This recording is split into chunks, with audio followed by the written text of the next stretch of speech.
அம்பானி நானாகிறேன். இந்த இன்ப மகாராஜ பெற்ற புது ரோஜ எலிசபெத் ராணியின் பேத்தியே.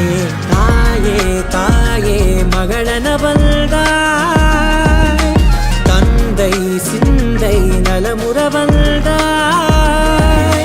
நீயே லோகம் என்று ஆனாய் பெண்ணே, என்னை ஆளும் தெய்வம் நீதான் கண்ணே.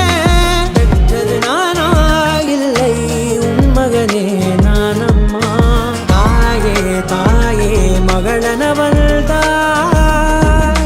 தந்தை சிந்தை நலமுற வந்தாய்.